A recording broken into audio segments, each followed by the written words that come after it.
अगर आपका जहनी सुकून किसी शख्स के साथ जुड़ा गया है और उसके साथ निकाह मुमकिन नहीं है तो उसको फ़ौरन से पहले ब्लॉक कर दो, छोड़ दो, अपनी ज़िंदगी से दूर फेंक दो। क्योंकि इंसान के अंदर वो शख्स ज़िंदा हो रहा है, एक ऐसा शख्स ज़िंदा हो रहा है जो शख्स कभी आपको मिल नहीं सकता। वो आपकी ज़िंदगी तबाह करेगा।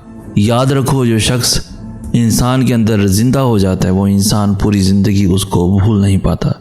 ये नेचरहुड चीज़ें हैं। इंसान को कभी भी ऐसे शख्स के पीछे नहीं जाना चाहिए जिस शख्स को वो भूल ना पाए, जिस शख्स की याद उसे ज़हनी सुकून ना दे और उसके साथ निकाह मुमकिन ना हो, वो आपको हासिल ना हो सके।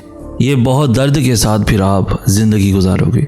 मज़ीद ऐसी खूबसूरत इन्फॉर्मेटिव वीडियोज़ के लिए हमारा चैनल सैयद एहसनाज़ भी ज़रूर सब्सक्राइब कीजिए। हमें कहते हैं सैयद एहसनाज़। हम मिलेंगे नेक्स्ट वीडियो में, तब तक के लिए अल्लाह हो आपका हामी और नासिर।